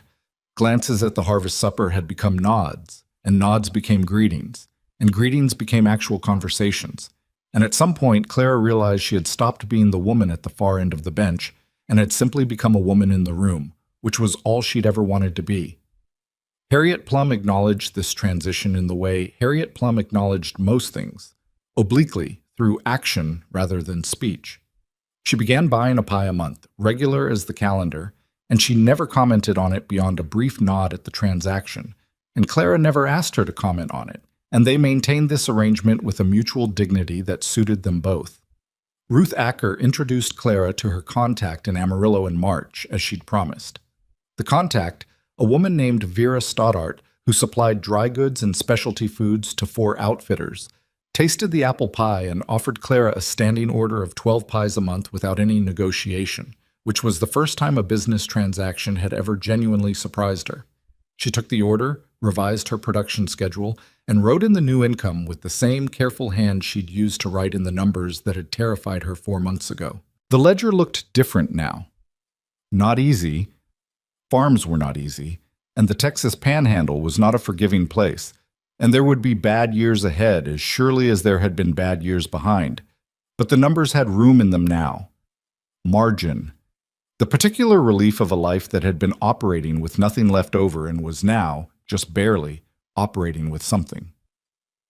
Edwin Crowley made no further contact. She heard through Walter, who heard through Hollis Grange, that Crowley had purchased another note in the county. A different piece of land, a different widow, a different situation. And she sat with that information for a quiet, uncomfortable evening, thinking about the woman who held that note and whether she knew what she was dealing with and who was in her corner. She wrote an anonymous letter to that woman through the county recorder's office, citing the loan contract provision on page 3, second paragraph, and the existence of Hollis Grange's firm in Amarillo. She didn't know if the letter helped. She'd never know. She sent it anyway. Pete Garrow came back in April. His mother had died in January, quietly, which was as much as Pete would say about it, and he'd spent the winter in Enid settling things. He rode back up the lane on a warm morning when Clara was in the garden turning the first soil of the season, and she looked up and saw him and stood and shook his hand and told him there was work if he wanted it and lunch in an hour if he was hungry. "I heard you saved the farm," Pete said. "I made the payment," Clara said. "Lots of people helped." "Walter Holt helped," Pete said, with the specific emphasis of a young man who'd heard things and was deciding what to do with them. "He did," Clara said, without embellishment. Pete looked at her for a moment. Then he picked up the other spade that was leaning against the fence post and started turning soil alongside her, and they worked for an hour in the spring morning without talking much, and that was its own kind of answer. Walter proposed on a Sunday in May, which was not a day either of them usually rode out to see the other, making it unusual enough that Clara had been mildly suspicious since the moment he'd appeared at her gate that morning. They'd walked the property, the east field, the north acreage with its winter wheat showing green, and eventually the old apple tree, which had leafed out and was showing the first small hard buds of the coming season's fruit. He didn't do it with speeches. That wasn't the man he was. He said what he had to say simply and directly, standing under the apple tree in the May light with his hat in his hands, which was the first time she'd ever seen him hold his hat in his hands. He said he didn't want her land, and he didn't want what she'd built. He said he'd watched her fight for the things she loved, and he had spent 6 years being a man who was respected and comfortable and quietly lonely, and he wasn't willing to be that man anymore if she was willing to be with him. Clara listened. She looked at the apple tree, the lean of the trunk toward the south, the new leaves catching the light, the small, tight buds that would be fruit by September. She thought about Thomas carrying a cutting wrapped in wet cloth across 2 states on the faith that something that hadn't proven itself yet was worth the trouble. She thought about herself, for that matter. "I want to keep the farm," she said. "Of course," Walter said, "both of us. Not absorbed into your property. Mine stays mine." "I'd have it no other way," he said, and she believed him. "And I want to keep the pie orders," she said. "The Amarillo contract, the local orders, that's mine too." "Clara," he said, with a patience that was not without a slight edge of something that might have been humor, "I'm not asking you to stop being who you are." She looked at him. She thought about the harvest supper and the bench nobody sat on, and the question nobody had thought to ask. Who made this pie? And the man who'd crossed a room to ask it. She thought about the apple tree, and the apple tree, and the apple tree, because some things you keep coming back to because they're true. "Yes," she said, "all right." It was not the most romantic acceptance in the history of proposals. Clara knew that. But Walter Holt was not a man who needed romance over accuracy. And when she said yes, all right, he looked at her with an expression that was the warmest thing she'd seen on his face since she'd known him, which was enough. They married in October, a year after the harvest supper. The same church hall, the same long tables, the same smell of roasted meat and warm bread. Fall had turned the panhandle gold, and the cold had just arrived at the edges of the evenings, and the room was full in the way rooms are full when a community has decided to show up for something.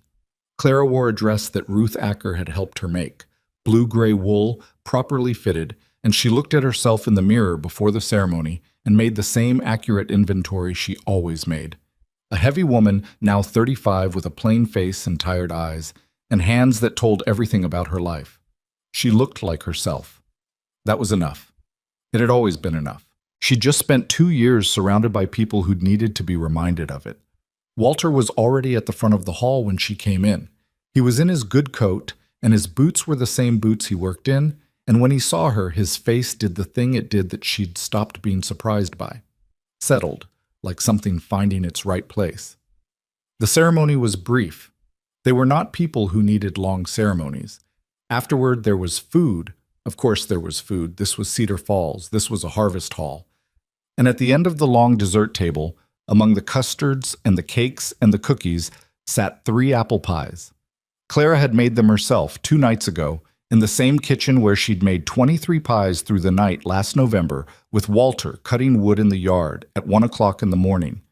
The crusts were uneven, same as they'd always been. Higher on one side. Crimped with fingers rather than a pastry tool. No decorative pattern, no dusted sugar.